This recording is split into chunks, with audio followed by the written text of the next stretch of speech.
정태섭은 죽은 게 아니라 이성호라는 이름으로 지금 육참 총장 비서실장이에요.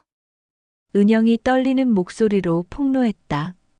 기남의 얼굴이 창백해졌다. 30년간 그 놈이 최고위직에서 모든 걸 조종하고 있었다고? 제 아버지를 죽인 그 악마가 지금까지 승승장구하며 살아왔다는 말인가요? 민규의 주먹이 피가 날 정도로 쥐어졌다. 우리는 괴물과 싸우고 있는 거예요. 하지만 이제 돌아갈 길은 없어요. 은영의 목소리에 비장한 결의가 서려 있었다. 세 사람의 눈빛이 하나로 모아졌다. 30년간 숨겨진 진실과의 마지막 전쟁이 시작되는 순간이었다. 오늘 사연 시작하기 전에 무료 버튼인 구독과 좋아요 꼭 눌러주세요. 그러면 여러분들에게 복이 찾아올 거예요. 제주도 남쪽 끝자락 해병대 훈련소의 새벽은 언제나 고요합니다. 바다에서 불어오는 찬바람이 병영을 스쳐 지나가고 멀리서 파도 소리만이 정막을 깨뜨리죠. 이곳에 오늘 한 남자가 돌아왔습니다. 최기남 67살. 그의 얼굴엔 세월의 무게가 깊게 패여 있었어요. 짧게 깎은 백발과 굳게 담은 입술, 그리고 무엇보다 깊숙이 가라앉은 눈동자가 말해주고 있었습니다. 이 남자에겐 말하지 못한 이야기가 있다는 것을요. 기남은 훈련소 정문을 바라보며 잠시 멈춰 섰습니다. 20년 만에 귀환이었어요. 퇴역 후 줄곧 서울 변두리 작은 집에서 혼자 살아온 그였는데 왜 갑자기 이곳으로 돌아온 걸까요? 주변 사람들은 모두 고개를 갸우뚱했습니다. 훈련소 행정실에서는 기남의 자원 교관 지원서를 놓고 작은 소동이 벌어지고 있었어요. 나이든 부사관 하나가 서류를 들여다보며 고개를 저었습니다. 최기남 중령. 이 이름 어디서 많이 들어본 것 같은데. 옆에 있던 젊은 상사가 궁금하다는 표정으로 물었어요. 선배님, 그분 누구세요? 글쎄, 예전에 이 훈련소에 계셨던 분인데 무슨 일로 갑자기 나가셨다가 이제서야 다시 오신다니. 부사관들 사이에서 작은 수군거림이 일어났습니다. 기남의 과거를 정확히 아는 이들은 많지 않았지만 오래된 소문은 여전히 떠돌고 있었거든요. 권력 다툼에 휘말려 쫓겨났다는 이야기, 어떤 중요한 일에 연루됐다가 침묵을 강요받았다는 소문들이요.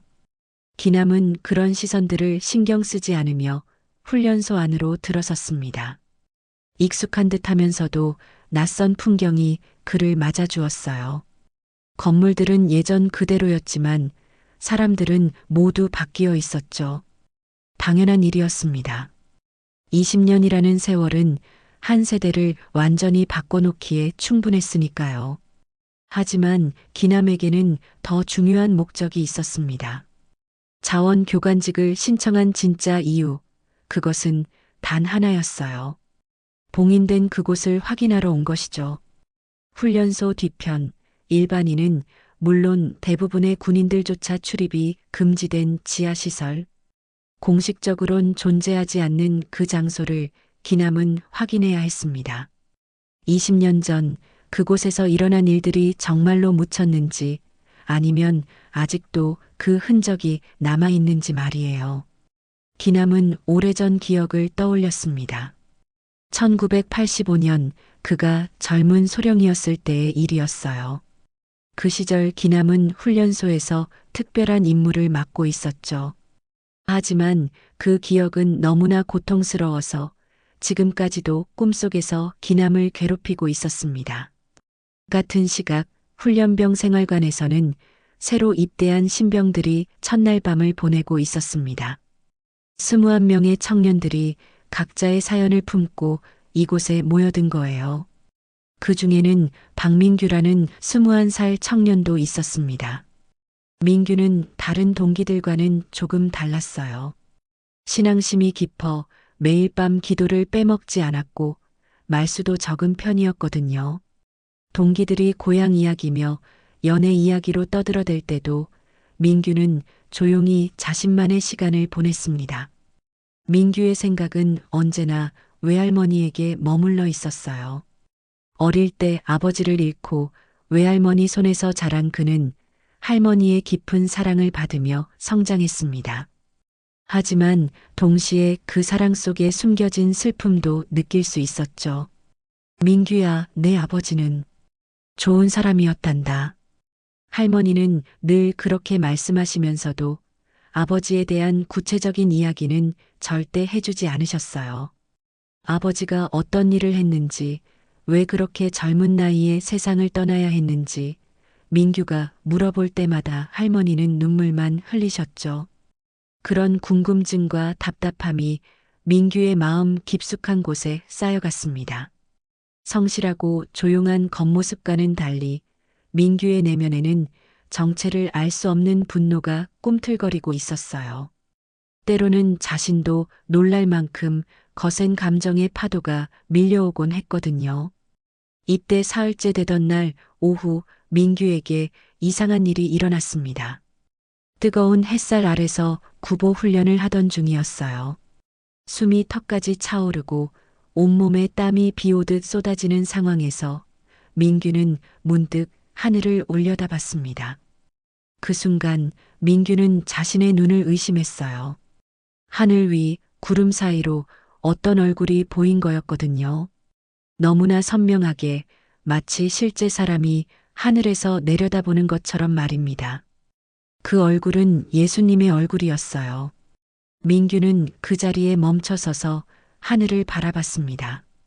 다른 훈련병들은 계속 뛰어갔지만 민규만은 그 자리에서 움직일 수 없었거든요. 그 얼굴은 슬프면서도 자비로웠고 동시에 무언가 중요한 메시지를 전하려는 듯 보였어요.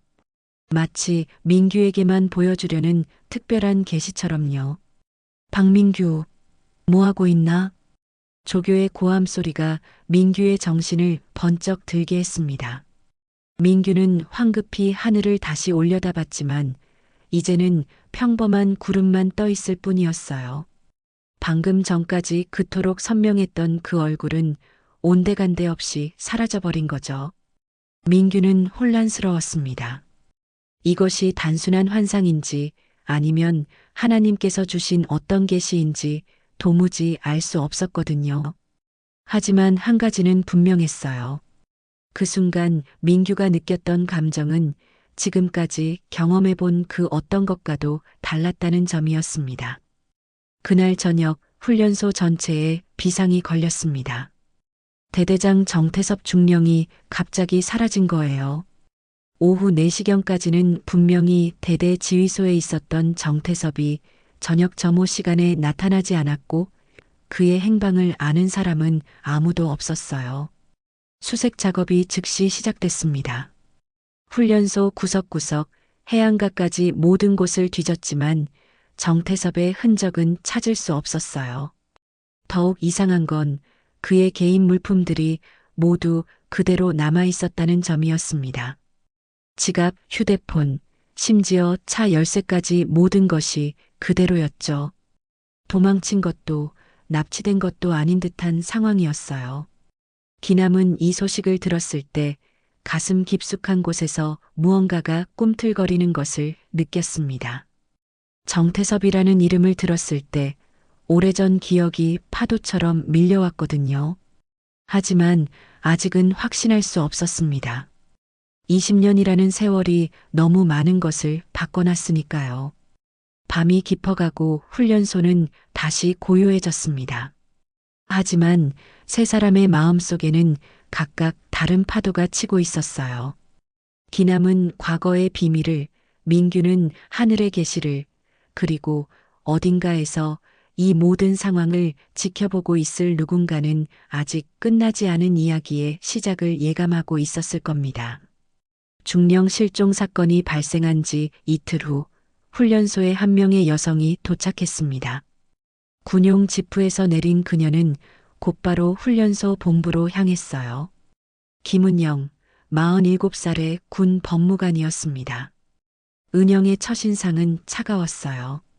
단정하게 뒤로 넘긴 머리카락과 날카로운 눈매, 그리고 일체의 감정을 드러내지 않는 표정이 그녀를 더욱 냉철해 보이게 만들었죠. 하지만 그 차가운 겉모습 뒤에는 깊은 상처가 숨어 있었습니다. 은영은 본래 군 내부 고발 사건을 담당하며 승승장구하던 촉망받는 법무관이었어요. 하지만 3년 전 모 부대의 부정 비리를 고발했다가 오히려 좌천당한 쓰라린 경험이 있었죠. 그 사건 이후 은영은 더욱 조심스러워졌지만 동시에 진실을 향한 의지는 더욱 단단해졌습니다. 정태섭 중령 실종 사건 수사를 위해 파견됐습니다. 은영은 훈련소장에게 간단히 인사를 마치고 곧바로 현장 조사에 들어갔어요. 그녀의 첫 번째 목적지는 정태섭이 마지막으로 있었던 대대 지휘소였습니다. 지휘소는 깔끔하게 정리되어 있었어요. 정태섭의 책상 위에는 미완성된 보고서 몇 장과 펜이 그대로 놓여 있었죠. 마치 잠깐 자리를 비운 것처럼 보였습니다. 은영은 꼼꼼하게 사무실을 살펴보며 단서를 찾으려 했어요. 하지만 정말 이상한 점이 하나 있었습니다. 정태섭의 컴퓨터 접속 기록을 확인해 보니 그가 마지막으로 접속했던 파일들이 모두 삭제되어 있었던 거예요. 더 정확히 말하면 접속 기록 자체가 깔끔하게 지워져 있었습니다. 누가 이걸 지운 걸까요? 은영은 전산 담당 부사관에게 물었어요. 하지만 그 역시 고개를 저을 뿐이었습니다. 저도 모르겠습니다. 시스템 로그를 확인해 봐도 삭제 기록이 없어요. 마치 처음부터 그런 파일들이 존재하지 않았던 것처럼요. 은영은 직감적으로 느꼈습니다. 이건 단순한 실종 사건이 아니라는 것을요. 누군가 의도적으로 증거를 숨기려 하고 있다는 걸 말이에요. 더욱 흥미로운 발견이 있었습니다. 정태섭이 실종되기 하루 전 그가 훈련소 지하시설 출입 기록을 조회했다는 사실이었어요. 그것도 무려 20년 전 기록을 말입니다. 지하시설이요? 은영은 처음 듣는 이야기였어요. 훈련소에 지하시설이 있다는 건 알고 있었지만 그곳이 출입 통제 구역이라는 건 몰랐거든요. 네, 예전에 군사 연구용으로 사용했던 곳인데 지금은 폐쇄됐습니다. 거의 20년 가까이 아무도 들어가지 않았어요. 안내를 맡은 행정장교의 설명이었습니다. 하지만 은영은 이상했어요. 왜 정태섭이 그런 오래된 기록을 찾아봤을까요? 은영이 현장 조사를 진행하는 동안 기남은 훈련병들과 첫 만남을 갖고 있었습니다. 자원교관으로서의 첫날이었거든요. 여러분, 저는 최기남입니다. 앞으로 여러분의 교관을 맡게 됐어요. 기남의 목소리는 낮고 차분했습니다. 훈련병들은 그의 나이와 특이한 이력 때문에 호기심 어린 시선을 보냈어요. 하지만 기남의 관심은 온통 한 명에게만 집중되어 있었습니다. 박민규였어요. 기남은 민규를 처음 봤을 때부터 묘한 느낌을 받았습니다. 그 청년의 얼굴에서 누군가를 떠올렸거든요. 하지만 아직은 확실하지 않았어요. 훈련이 시작됐습니다. 기남은 의도적으로 민규 근처에서 훈련을 지도했어요. 그리고 민규의 행동을 유심히 관찰했습니다. 점심시간이 되었을 때 기남은 민규가 혼자 식당 구석에 앉아 조용히 식사하는 모습을 봤어요. 다른 훈련병들이 시끌벅적하게 떠들어대는 것과는 대조적이었죠. 그때 민규가 갑자기 혼잣말을 하는 걸 기남이 들었습니다. 아버지, 왜 저를 혼자 두고 가신 거예요? 민규의 목소리는 너무 작아서 기남만 들을 수 있을 정도였어요. 하지만 그 말 속에 담긴 슬픔과 원망은 기남의 가슴을 뭉클하게 만들었습니다. 그 순간 기남은 확신했어요. 이 청년에게는 분명 숨겨진 이야기가 있다고 말이에요. 그리고 그 이야기가 자신과 무관하지 않을 거라는 예감도 들었습니다. 한편 은영은 계속해서 수사를 진행했습니다. 정태섭의 개인 신상을 조사하던 중 흥미로운 사실을 발견했어요. 정태섭의 군 경력에 이상한 공백 기간이 있었던 겁니다. 1985년부터 1987년까지 무려 2년간의 기록이 분류되어 있어서 확인할 수 없었어요. 왜 이 기간 기록이 분류됐을까요? 은영은 인사 담당자에게 물었지만 역시 명확한 답을 얻을 수 없었습니다. 특수 임무를 수행했다고만 기록되어 있어요. 자세한 내용은 상급 부대에 문의하라고 되어 있고요. 은영의 의심은 더욱 깊어졌습니다. 실종된 사람의 과거에 이렇게 많은 비밀이 숨어 있다는 게 우연일 리 없었거든요. 그날 오후 은영은 훈련병들을 대상으로 조사를 시작했습니다. 혹시 평소 정태섭 중령과 특별한 접촉이 있었던 훈련병이 있는지 확인하려는 거였어요. 대부분의 훈련병들은 대대장을 직접 만날 기회가 거의 없었다고 대답했습니다. 하지만 민규는 달랐어요. 실종되기 전날 정태섭 중령님이 저를 따로 불렀어요. 민규의 증언에 은영은 관심을 보였습니다. 무슨 이야기를 하셨나요? 별다른 이야기는 없었어요. 그냥 훈련은 잘 받고 있느냐고 물으시고. 그런데 이상한 점이 하나 있었어요. 민규는 잠시 망설이다가 말을 이었습니다. 중령님이 제 아버지 성함을 물어보셨거든요. 왜 그런지는 모르겠지만요. 은영은 민규의 말에 더욱 흥미를 느꼈어요. 왜 대대장이 일개 훈련병의 아버지 이름을 궁금해했을까요? 혹시 아버지께서 군인이셨나요? 잘 모르겠어요. 제가 어릴 때 돌아가셨거든요. 외할머니께서도 아버지 이야기를 잘 안 해주세요. 민규의 대답은 또 다른 의문을 불러일으켰습니다. 은영은 민규의 신상 정보를 자세히 확인해 봐야겠다고 생각했어요. 저녁이 되자 기남이 은영을 찾아왔습니다. 두 사람의 첫 만남이었어요. 안녕하세요. 김은영 법무관님이시죠? 저는 최기남입니다. 아, 새로 오신 교관님이시군요. 반갑습니다. 둘은 간단한 인사를 나눴지만 서로를 탐색하는 눈빛을 숨기지 못했어요. 기남은 은영에게서 묘한 친숙함을 느꼈고 은영은 기남의 깊은 눈동자에서 무언가 숨겨진 이야기가 있음을 직감했습니다. 혹시 이 훈련소에 예전에도 계셨던 건가요? 은영의 질문에 기남은 잠시 머뭇거렸어요. 네, 오래전에 잠깐 있었습니다.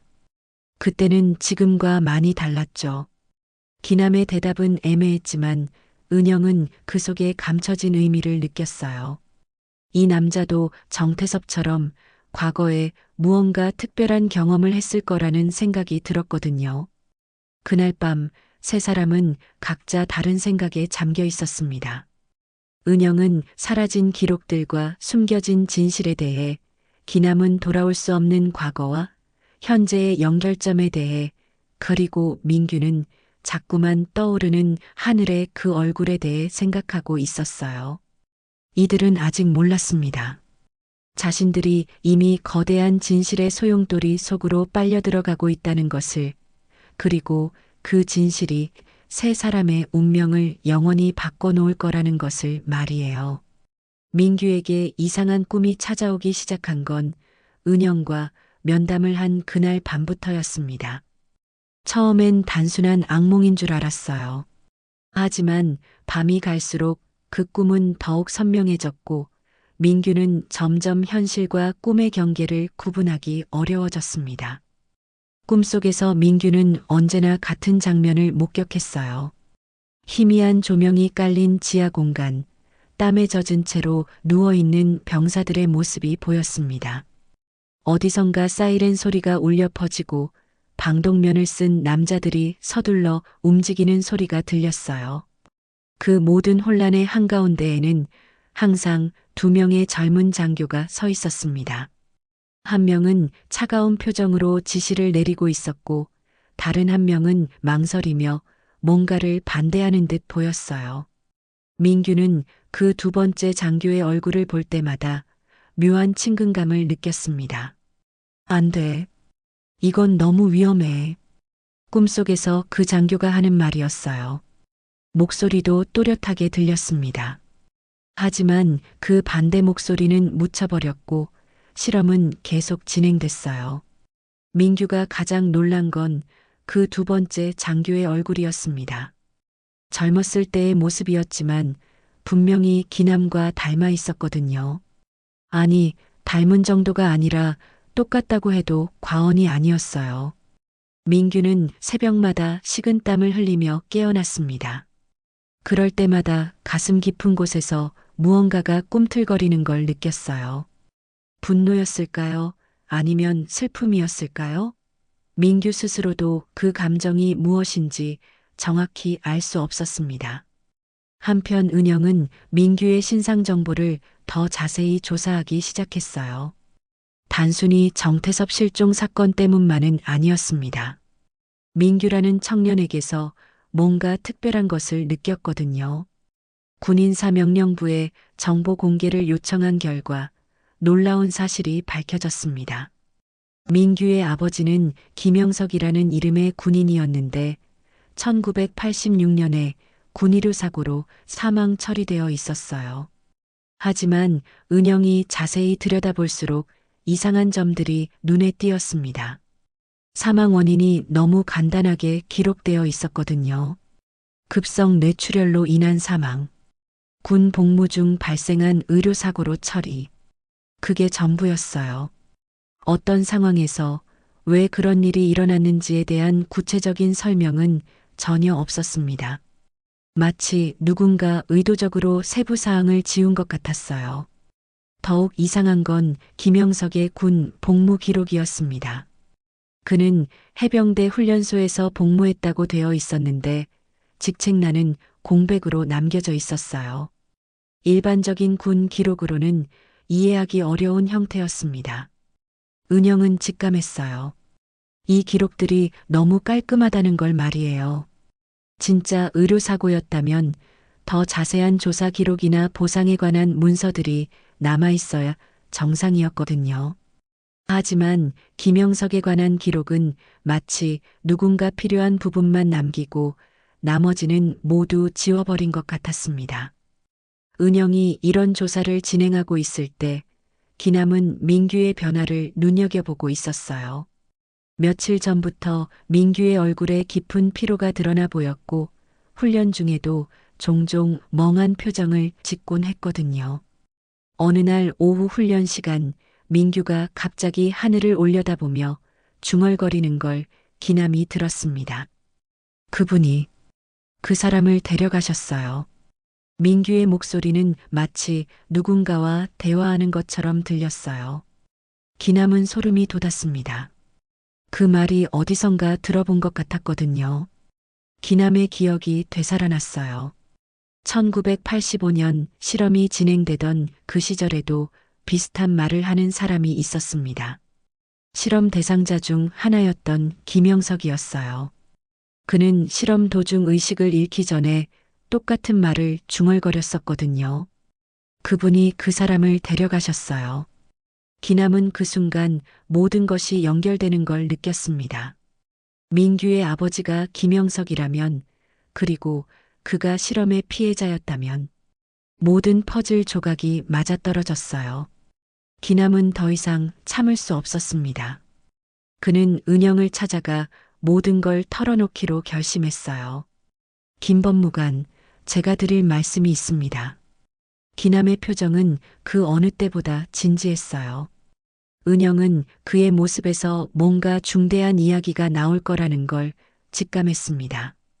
민규의 아버지, 김영석에 대해 아시나요? 기남의 첫마디에 은영은 깜짝 놀랐어요. 자신이 조사하고 있던 바로 그 이름을 기남이 먼저 꺼낸 거였거든요. 어떻게 그 이름을 아시는 거죠? 저도 그 사람을 알고 있었습니다. 아니, 정확히 말하면 그 사람이 죽던 날 그 자리에 있었어요. 기남의 고백에 은영은 할 말을 잃었습니다. 이제야 모든 것이 우연이 아니라는 걸 깨달았거든요. 기남은 천천히 이야기를 시작했어요. 1985년부터 1987년까지 이 훈련소에서 비밀 실험이 진행됐습니다. 공식 명칭은 없었지만 우리는 그걸 정신 제어 프로젝트라고 불렀어요. 은영은 숨을 죽이고 기남의 말에 집중했습니다. 목적은 훈련병들을 무조건적으로 복종하는 상태로 만드는 거였어요. 일종의 세뇌 실험이었죠. 그리고 김영석은 그 실험의 피해자 중 한 명이었습니다. 기남의 목소리에는 깊은 죄책감이 묻어났어요. 그 실험에서 많은 사람들이 다쳤고 일부는 정신적 후유증을 겪었어요. 김영석도 그 중 하나였습니다. 실험 도중 심각한 뇌 손상을 입었고 결국 기남은 말을 잊지 못했어요. 그날의 기억이 너무나 생생했거든요. 그런데 왜 그 일을 지금까지 숨기셨나요? 은영의 질문에 기남은 쓴웃음을 지었습니다. 숨긴 게 아니라 숨겨진 거였어요. 실험이 실패로 끝난 후 모든 관련자들은 침묵을 강요받았습니다. 일부는 좌천됐고 일부는 아예 군에서 쫓겨났어요. 기남은 잠시 망설이다가 더 충격적인 사실을 털어놨습니다. 그런데 정말 놀라운 건 민규가 하늘에서 예수의 얼굴을 봤다는 이야기였어요. 왜냐하면 그 현상이 1985년 실험 때에도 목격됐거든요. 은영은 기남의 말을 믿기 어려워했습니다. 그게 무슨 뜻인가요? 실험 대상자들 중 일부가 환각을 보기 시작했어요. 그들은 모두 하늘에서 종교적인 형상을 봤다고 주장했습니다. 예수, 부처, 때로는 천사의 모습이라고도 했어요. 기남의 설명에 은영은 소름이 돋았습니다. 그렇다면 민규가 본 환상도 민규가 아버지의 유전적 영향을 받은 걸까요? 그럴 가능성이 높습니다. 실험의 후유증이 유전될 수 있다는 연구 결과도 있었거든요. 기남과 은영의 대화는 깊은 밤까지 이어졌습니다. 그들은 이제야 정태섭의 실종과 민규의 환상, 그리고 과거의 비밀 실험이 모두 연결되어 있다는 걸 깨달았어요.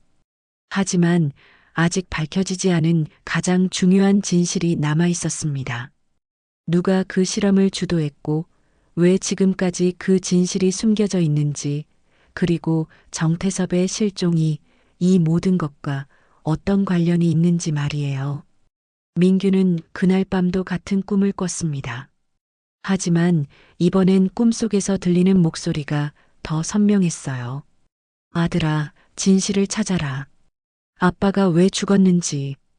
민규는 꿈에서 깨어나 눈물을 흘렸습니다. 이제 그도 어렴풋이 깨닫기 시작했어요.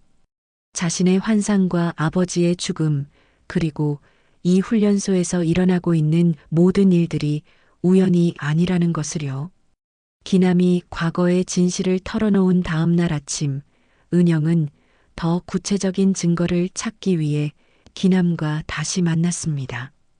기남의 얼굴에는 밤새 잠을 이루지 못한 흔적이 역력했어요. 김법무관, 제가 어젯밤에 더 생각해 봤는데 말씀드려야 할 것들이 더 있습니다. 기남의 목소리에는 결연함이 묻어났어요. 20년 동안 가슴속에 묻어뒀던 진실을 모두 꺼내놓기로 한 듯 보였습니다. 1985년 정신 제어 프로젝트에 대해서 말입니다. 그 프로젝트의 공식 명칭은 자각 없는 복종이었어요. 은영은 그 이름을 들었을 때 등골이 서늘해지는 걸 느꼈습니다. 자각 없는 복종이라니 그 자체만으로도 소름 끼치는 표현이었거든요. 기남은 천천히 설명을 이어갔어요. 목적은 단순했습니다. 훈련병들을 완전히 통제 가능한 상태로 만드는 거였죠. 명령에 대한 의문이나 거부감 없이 무조건 복종하도록 세뇌하는 실험이었어요. 그런 끔찍한 일이 정말 여기서 벌어졌다는 말인가요? 은영의 질문에 기남은 고개를 끄덕였습니다. 네, 그리고 그 프로젝트의 현장 지휘관은 정태섭이었어요. 당시 그는 젊은 소령이었죠. 은영은 깜짝 놀랐어요. 실종된 대대장이 그 실험의 책임자였다는 말이었거든요. 실무 책임자는 저였습니다. 당시 저도 소령이었고 정태섭의 부하였어요. 기남의 고백에 은영은 더욱 충격을 받았습니다. 기남도 그 실험에 직접 관여했다는 뜻이었으니까요. 그리고 기남은 잠시 망설이다가 가장 중요한 이야기를 꺼냈어요. 법률 자문을 담당했던 사람이 있었습니다. 김정옥 대위였어요. 그 이름을 들은 순간 은영의 얼굴에서 모든 혈색이 사라졌습니다. 김정옥. 그건 은영의 어머니 이름이었거든요. 뭐라고 하셨나요? 은영의 목소리는 떨리고 있었어요. 기남은 은영의 반응을 보고 무언가를 직감했습니다. 혹시 김정옥 대위를 아시나요? 그분은 제 어머니예요. 은영의 대답에 기남도 얼어붙었습니다. 이런 우연이 있을 수 있을까요? 아니, 이건 우연이 아니었어요. 운명이었습니다. 기남은 깊은 한숨을 내쉬며 말했어요. 그렇다면 모든 것이 연결되는군요. 은영은 머릿속이 복잡해졌습니다. 어머니가 그런 실험에 관여했다는 사실을 도저히 받아들일 수 없었거든요. 은영이 알고 있던 어머니는 정의감이 강하고 원칙을 중시하는 사람이었어요. 제가 알기론 어머니는 단순한 교통사고로 돌아가셨어요. 제가 15살 때였죠. 은영의 말에 기남은 고개를 저었습니다. 김법무관. 죄송하지만 그건 사실이 아닙니다. 기남의 말에 은영은 더욱 혼란스러워했어요. 김정옥 대위는 실험이 진행되는 도중 양심의 가책을 느꼈어요. 그래서 내부 고발을 시도했습니다. 기남의 설명이 계속됐어요. 하지만 그 시도는 실패했고 김정옥 대위는 의문의 죽음을 당했습니다. 공식적으로는 교통사고로 처리됐지만 거짓말이에요. 은영이 소리쳤습니다. 하지만 마음 깊은 곳에서는 기남의 말이 진실일 수 있다는 생각이 들었어요. 어머니의 죽음에 대해 아버지가 절대 이야기하려 하지 않았던 이유, 어머니의 군 복무 기록이 대부분 분류되어 있었던 이유가 이제야 설명됐거든요. 어머니는 정말 그런 일 때문에 돌아가신 건가요? 은영의 목소리에는 깊은 슬픔이 묻어났어요. 기남은 조심스럽게 대답했습니다. 확실한 증거는 없지만 저는 그렇게 믿고 있어요. 김정옥 대위는 용기 있는 분이었습니다. 잘못된 일을 보고 침묵할 수 있는 분이 아니었어요. 은영은 눈물을 참으며 물었어요. 그럼 아버지도 그 사실을 알고 계셨던 건가요? 아마도요. 하지만 진실을 말할 수 없는 상황이었을 겁니다. 그 당시 관련된 모든 사람들은 철저한 감시를 받았거든요. 기남의 말에 은영은 어머니에 대한 모든 기억을 다시 떠올려 봤어요. 어머니가 자주 하셨던 말씀들, 정의로운 일을 해야 한다고 늘 강조하셨던 모습들이 새로운 의미로 다가왔습니다. 어머니는 영웅이셨던 거네요. 은영의 중얼거림에 기남은 고개를 끄덕였어요. 네, 김정옥 대위는 진정한 군인이었습니다. 그때 갑자기 누군가 문을 두드리는 소리가 들렸어요. 기남과 은영이 놀라서 문 쪽을 바라보니 민규가 서 있었습니다. 죄송합니다. 급한 일이 있어서 찾아뵀어요. 민규의 얼굴은 창백했고 손에는 낡은 종이 뭉치를 들고 있었어요. 무슨 일인가요? 은영이 물었습니다. 민규는 종이 뭉치를 내밀며 말했어요. 훈련 중에 지하 벙커 근처에서 이걸 발견했어요. 그런데 이걸 보는 순간 기절해버렸어요. 민규가 건넨 종이를 은영이 받아들였습니다. 오래되고 찢어진 문서였는데 겨우 알아볼 수 있을 정도로 글씨가 희미했어요. 하지만 그 내용을 읽은 은영과 기남은 충격에 빠졌습니다. 피험자 41호 마이너스 김영석. 실험 도중 정신분열 증세 발현, 뇌파 이상 소견 보임, 가족관계 배우자 없음, 외할머니와 동거 중, 자녀 박민규, 만 2세. 문서의 내용이었어요. 민규는 이제야 모든 것을 깨달았습니다. 자신이 꾸던 그 끔찍한 꿈들, 하늘에서 본 환상들, 그리고 아버지에 대한 막연한 그리움의 정체를 말이에요. 제 아버지가 그 실험의 희생자였던 거군요. 민규의 목소리에는 분노와 슬픔이 뒤섞여 있었어요. 기남은 민규를 바라보며 깊은 죄책감을 느꼈습니다. 민규야, 미안하다. 기남의 사과에 민규는 고개를 들어 기남을 바라봤어요. 그 눈빛에는 원망보다는 이해가 담겨 있었습니다. 교관님도 피해자셨던 거죠? 민규의 말에 기남은 말문이 막혔어요. 이 청년의 성숙함에 놀란 거였죠. 네, 저도 그 실험에 반대했지만 결국 막지 못했어요. 세 사람은 잠시 침묵 속에 빠져들었습니다. 각자 다른 이유로, 하지만 모두 같은 사건의 피해자였던 것이죠. 은영이 먼저 침묵을 깼어요. 이제 우리가 해야 할 일이 무엇인지 분명해졌네요. 기남과 민규가 은영을 바라봤습니다. 진실을 밝혀내는 거예요. 어머니가 하지 못했던 일을, 민규 아버지가 당했던 억울함을, 그리고 기남 교관님이 오랫동안 짊어지고 있던 죄책감을 모두 해결하는 거예요. 은영의 말에 기남과 민규는 고개를 끄덕였습니다. 이들은 이제 하나의 목표를 향해 나아갈 운명 공동체가 되었어요. 하지만 이들은 아직 몰랐습니다. 그들이 파헤치려는 진실 속에 더욱 거대하고 충격적인 비밀이 숨어 있다는 것을, 그리고 그 진실을 지키려는 세력들이 여전히 활동하고 있다는 것을 말이에요. 진실을 밝혀내기로 결심한 세 사람은 각자의 방법으로 더 깊은 조사에 들어갔습니다. 은영은 어머니 김정욱에 대한 모든 기록을 다시 찾아보기로 했어요.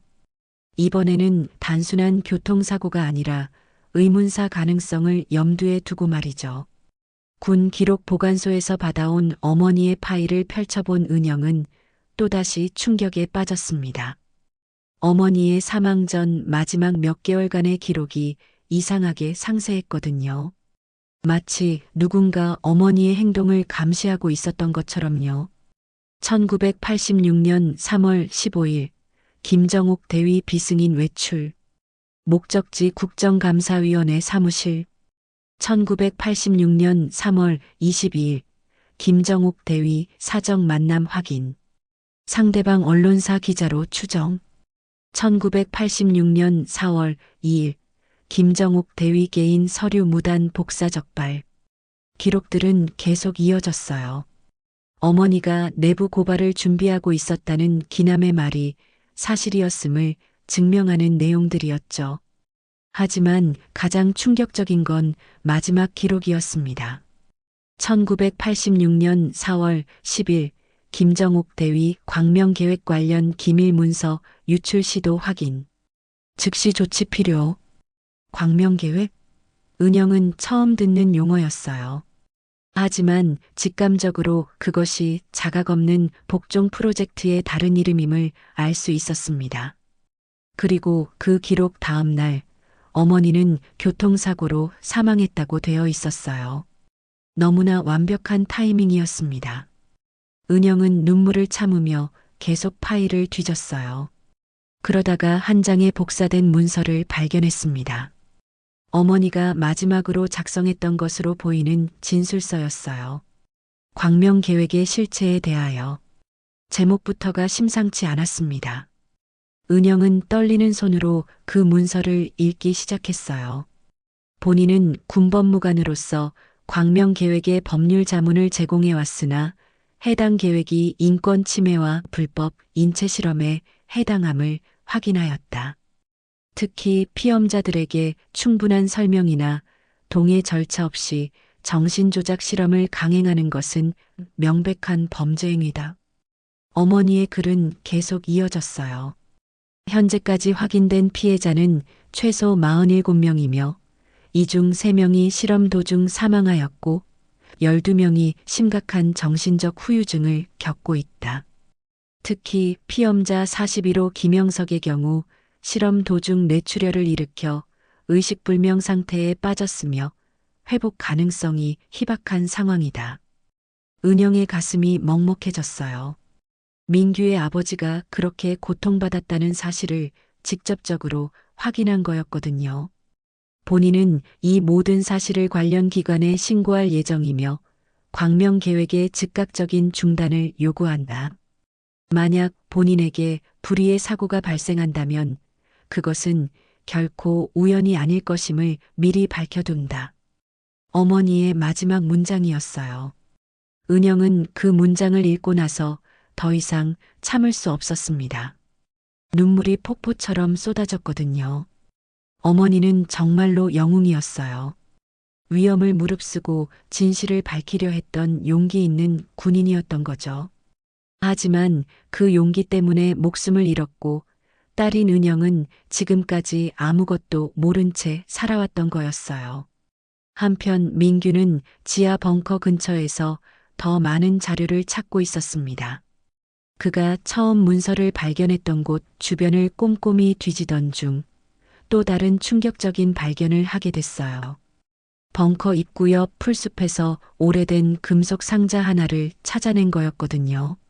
녹이 슬어서 겨우 열 수 있었던 그 상자 안에는 여러 장의 사진과 문서들이 들어 있었어요. 사진들은 모두 실험 당시의 모습을 담고 있었습니다. 지하실에서 침대에 누워있는 군인들, 각종 의료 장비에 연결되어 있는 모습들이 생생하게 기록되어 있었어요. 그 중에서 민규의 시선을 사로잡은 사진이 하나 있었습니다.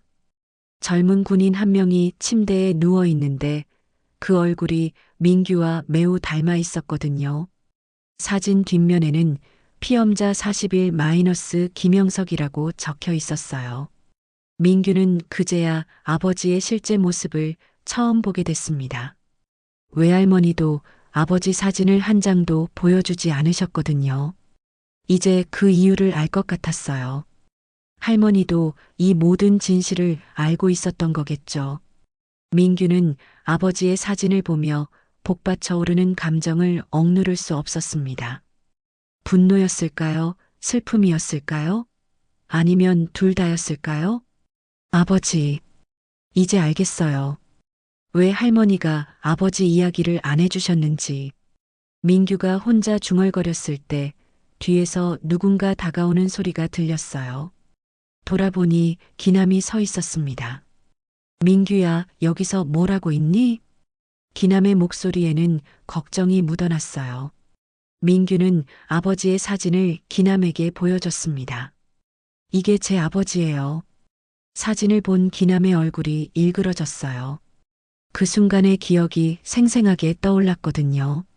기남 소령, 41호 환자 상태가 위험합니다. 당시 의무병의 다급한 외침이 귓가에 들려오는 것 같았어요. 기남은 그날 김영석을 구하려고 애썼지만 결국 실패했었거든요. 민규야, 정말 미안하다. 기남의 진심 어린 사과에 민규는 고개를 저었어요.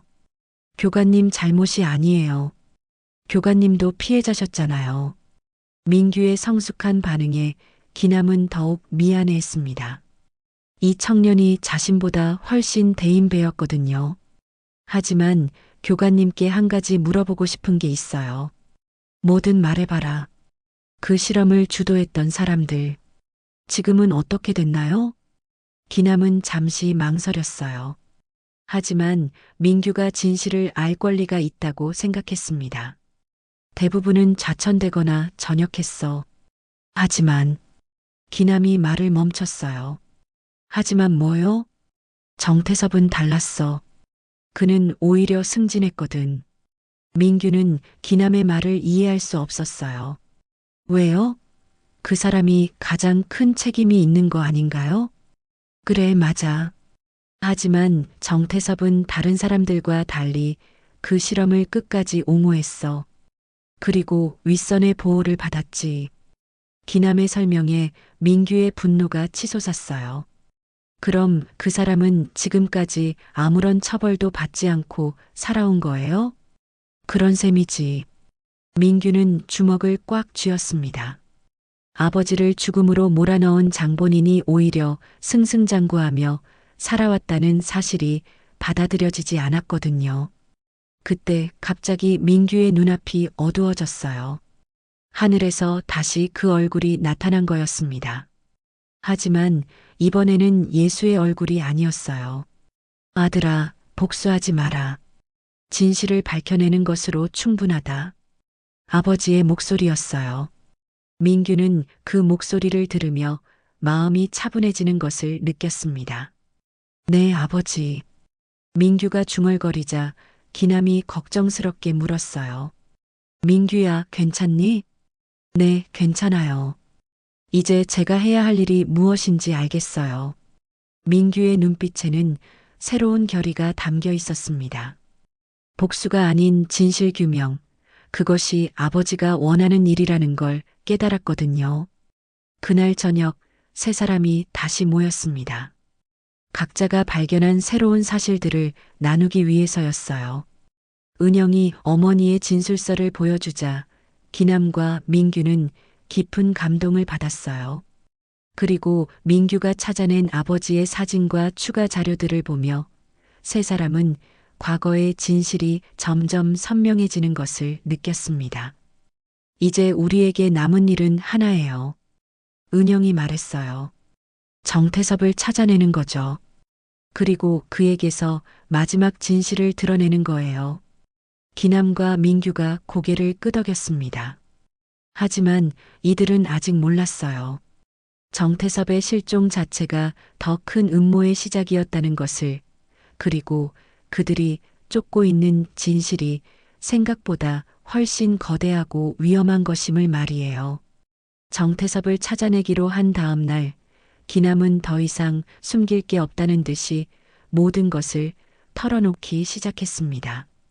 은영과 민규가 진실을 알 권리가 있다고 생각했거든요. 제가 지금까지 말하지 않은 게 하나 더 있습니다. 기남의 목소리에는 깊은 후회가 묻어났어요. 저도 그 실험에 반대했어요. 처음부터 잘못됐다고 생각했거든요. 하지만 기남은 잠시 말을 멈췄습니다. 그 시절의 기억이 너무나 생생했거든요. 정태섭이 저를 협박했어요. 만약 실험을 거부하거나 외부에 누설하면 제 가족들이 위험해질 거라고 했거든요. 은영과 민규는 기남의 고백을 조용히 들었어요. 그때 저에게는 갓 태어난 딸이 있었어요. 아내도 몸이 약했고 저는 가족을 지키기 위해 침묵할 수밖에 없었습니다.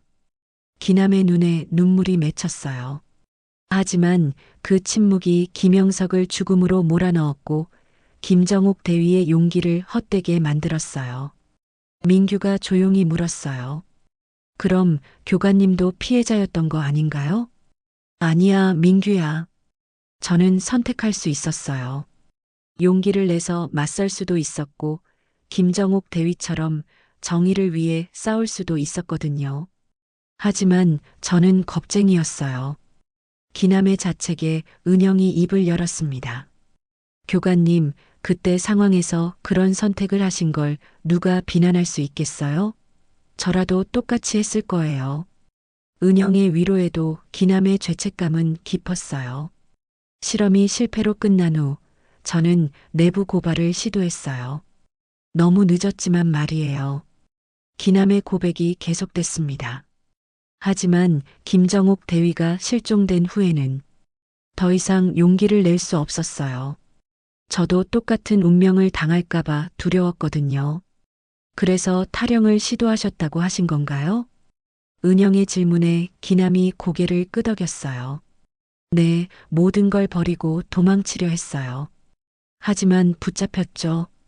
그 후 저는 전역할 때까지 철저한 감시를 받았고 전역 후에도 10년간 계속 감시당했어요. 민규가 놀라며 물었어요. 10년이나요? 매달 정체불명의 사람들이 찾아와서 제 일상을 확인했어요. 혹시 과거 이야기를 하지 않는지, 누군가와 접촉하지 않는지 말이에요. 기남의 설명에 은영과 민규는 그제야 광명 계획의 규모가 얼마나 거대했는지 깨달았어요. 그런데 왜 지금 다시 이곳으로 오신 건가요? 은영의 질문에 기남은 깊은 한숨을 내쉬었습니다. 김정옥 대위의 딸을 찾기 위해서였어요. 저를요? 네. 10년간의 감시가 끝난 후 저는 그 사건의 진실을 밝히고 싶었어요. 그래서 관련된 사람들을 추적하기 시작했죠. 기남은 은영을 바라보며 말했어요. 김정옥 대위에게 딸이 있다는 걸 알았을 때 저는 그 아이에게 진실을 알려줘야 한다고 생각했어요. 어머니가 얼마나 용감한 분이었는지 말이에요.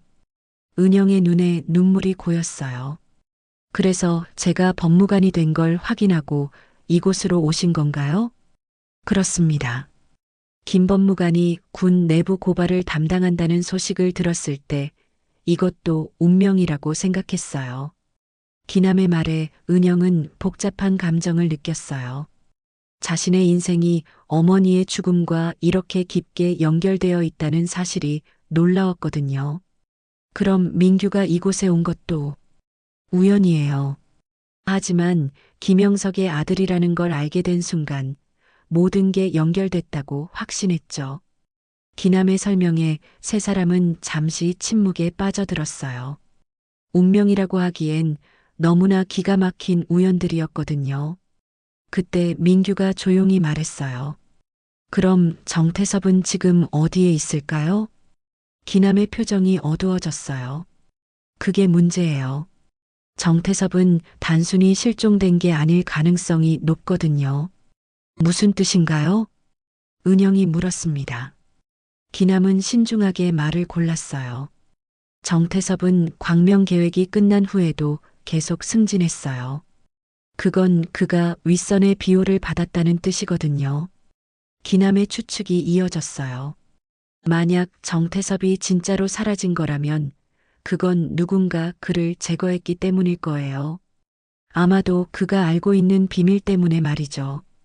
그럼 정태섭도 피해자라는 건가요? 민규의 질문에 기남은 고개를 저었어요. 아니에요. 정태섭은 끝까지 그 실험을 옹호했거든요. 오히려 더 확대하자고 주장했어요. 기남의 말에 민규의 얼굴이 굳어졌어요.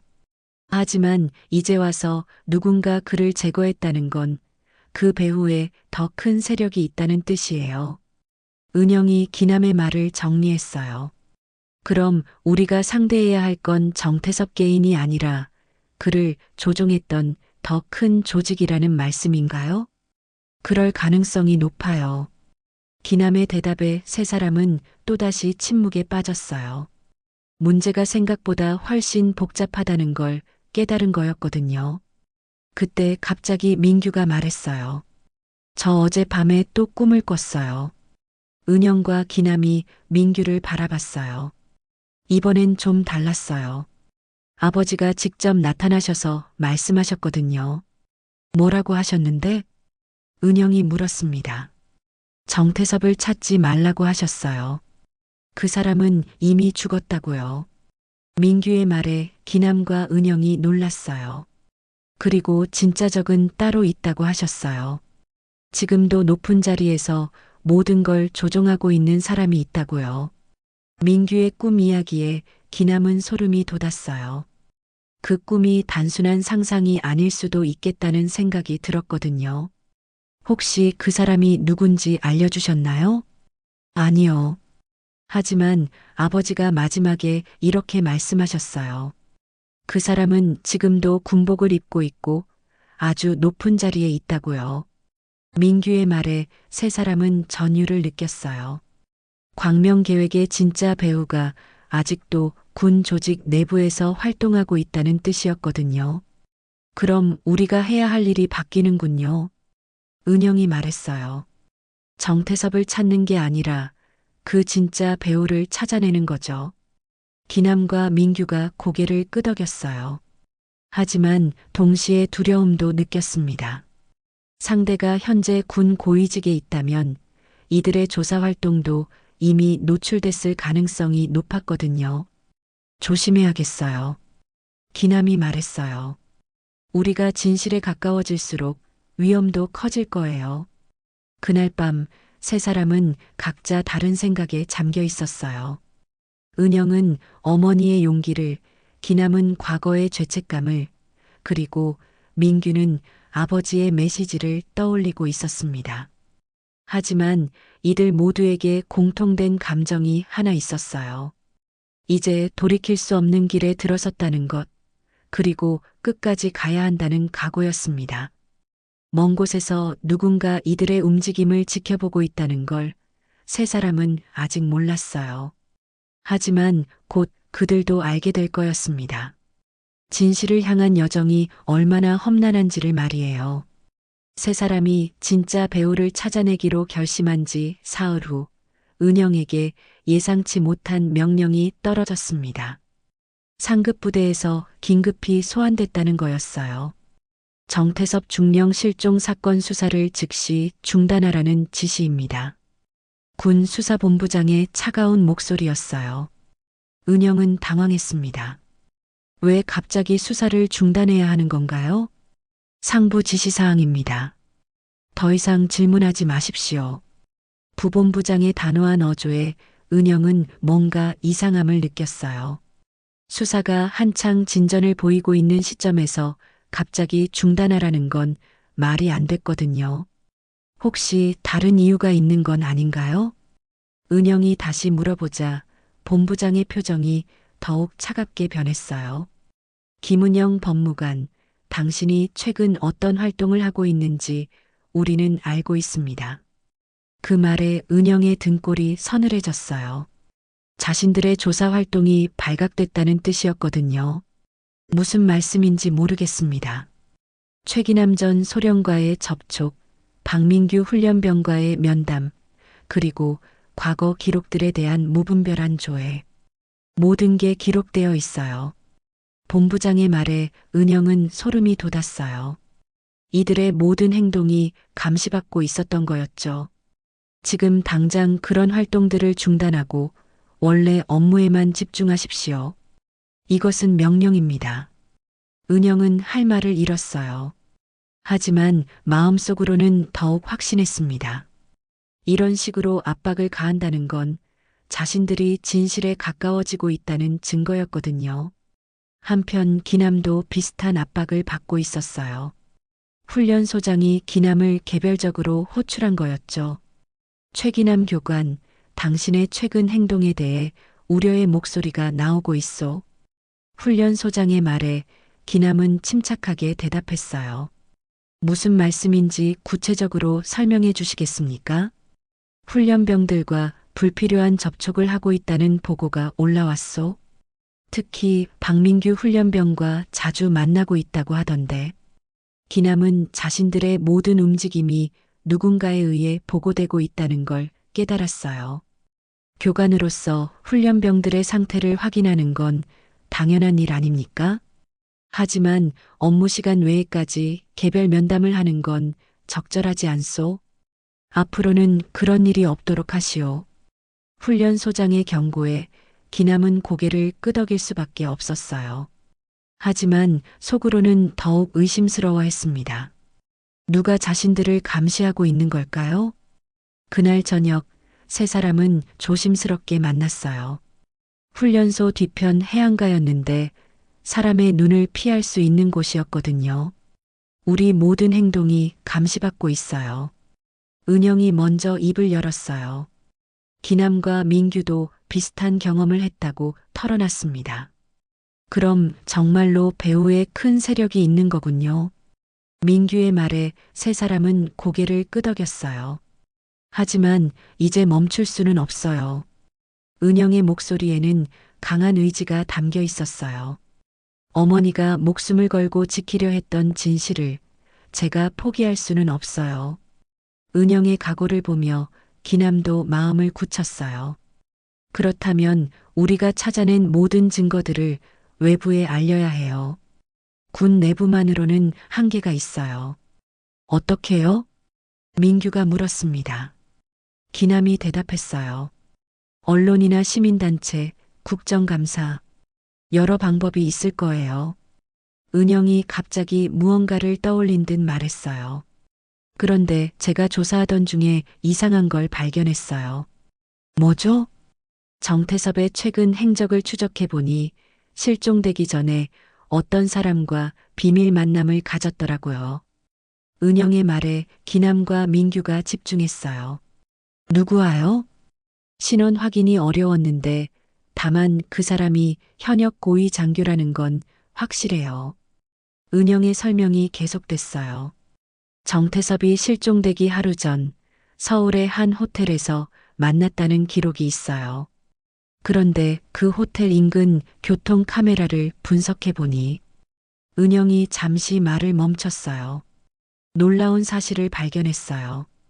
그 사람이 현재 육군 참모총장 비서실장으로 근무하고 있더라고요. 기남의 얼굴이 창백해졌어요. 비서실장이라고요? 네, 그런데 더 충격적인 건 그 사람의 과거 이력이었어요. 은영이 떨리는 목소리로 말했어요. 1985년 당시 정태섭과 함께 광명 계획에 참여했던 인물이더라고요. 당시엔 중이었는데 지금은 준장까지 올라갔어요. 이름이 뭐죠? 기남이 다급하게 물었어요. 이성호라고 되어 있어요. 하지만 은영이 더욱 충격적인 사실을 털어놨어요. 기이한 건 그 사람의 군번과 신상 정보가 1987년에 완전히 새로 만들어졌다는 거예요. 마치 새로운 사람으로 신분을 세탁한 것처럼요. 기남은 그 순간 모든 걸 깨달았어요. 정태섭이 죽은 게 아니야. 무슨 뜻이에요? 민규가 물었습니다. 기남의 목소리는 떨리고 있었어요. 정태섭이 바로 이성호야. 신분을 바꾸고 다른 사람으로 살고 있는 거야.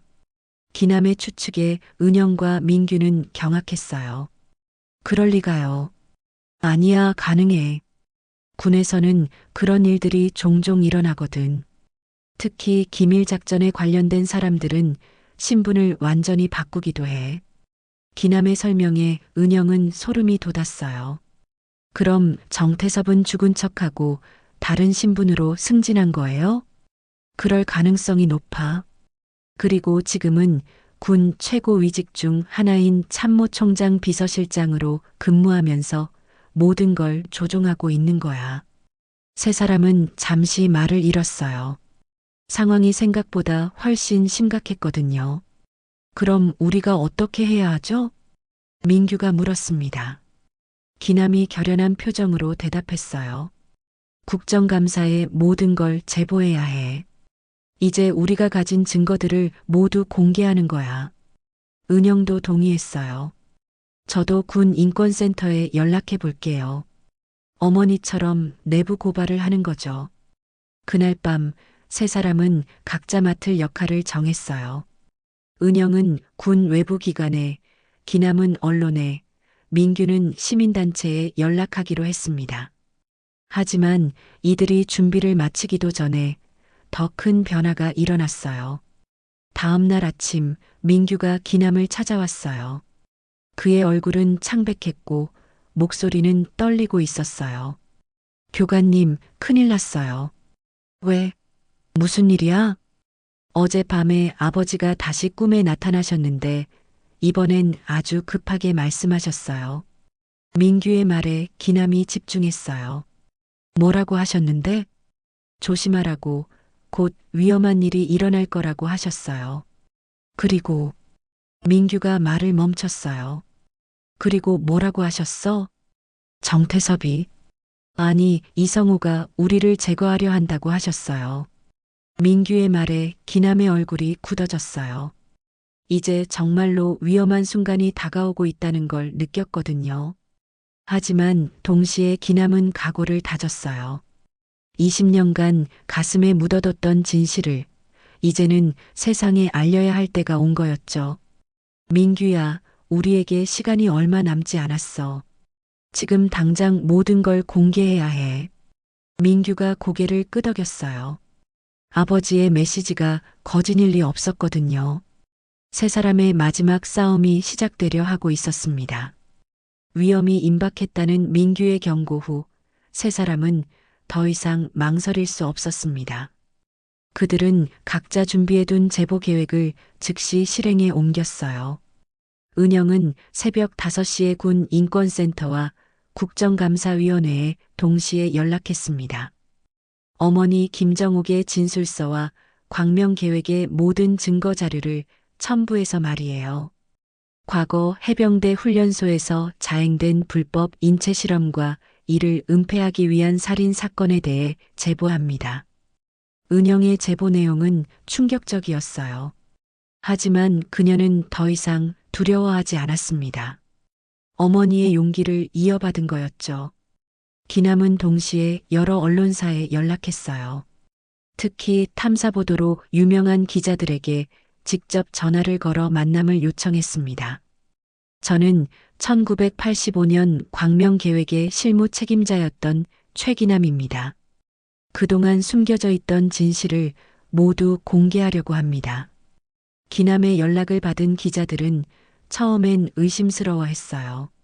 하지만 기남이 제시한 증거들을 보고는 모두 놀랐습니다.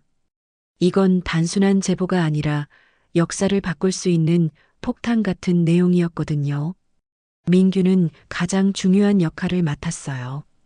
국회 청문회에 직접 출석해서 증언하기로 한 거였죠. 제 아버지 박형석은 1986년 광명 계획의 희생자였습니다. 저는 그 아들로서 진실을 증언하겠습니다. 민규의 신청서에는 아버지의 사진과 실험 기록, 그리고 자신이 경험한 모든 일들이 상세히 기록되어 있었어요.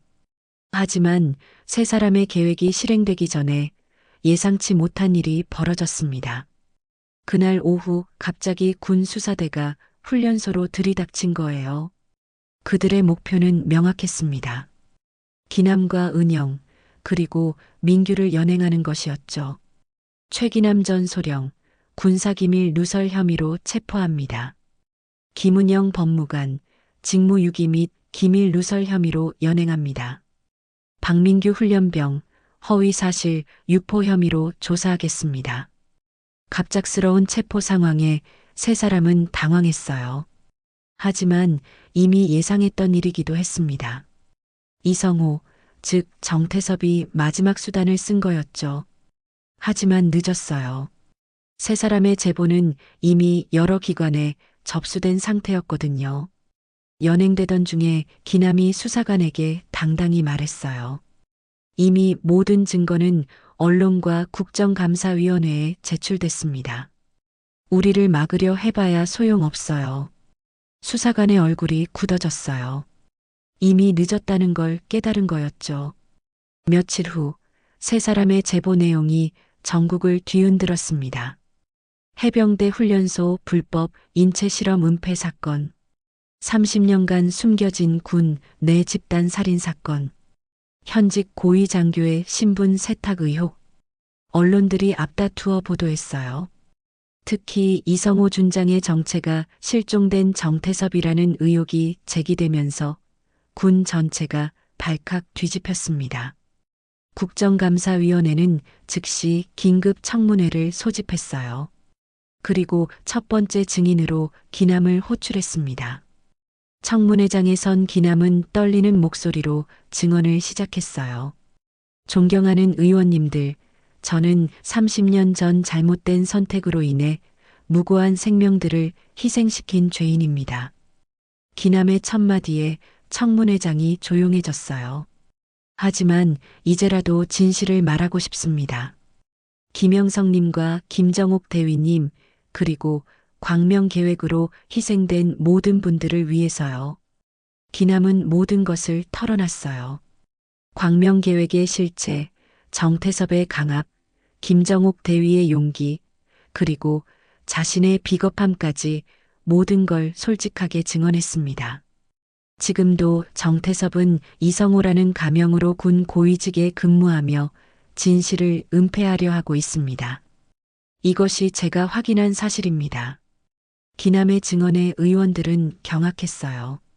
그리고 즉시 이성호 준장에 대한 조사를 지시했습니다. 조사 결과는 충격적이었어요. 이성호의 모든 신분 기록이 1987년에 조작된 것임이 밝혀진 거였거든요.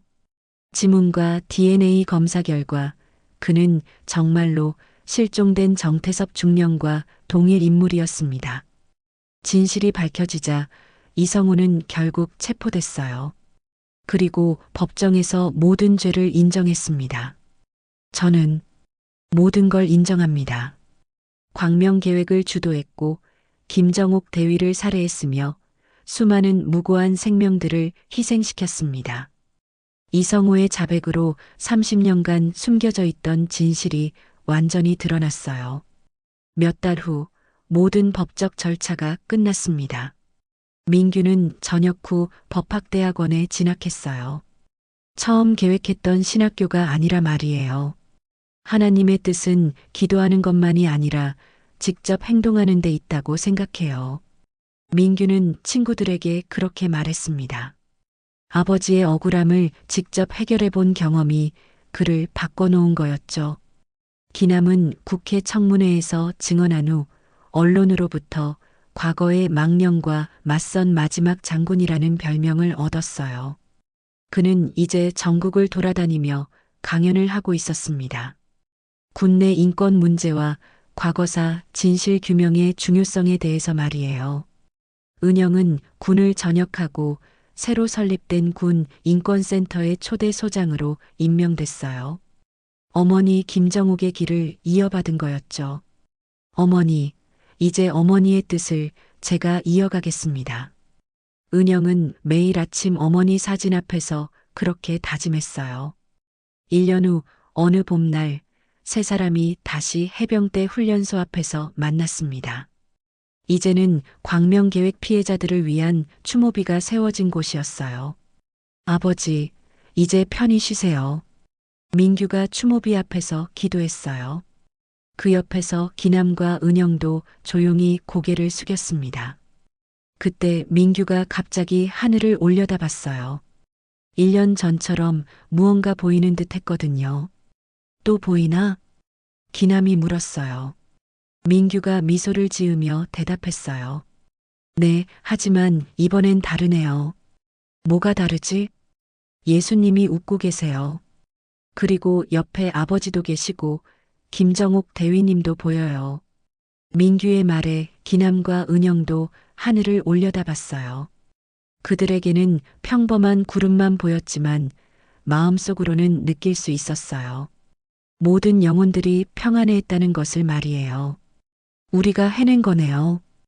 은영이 조용히 말했어요. 네, 30년 만에 진실이 승리했어요.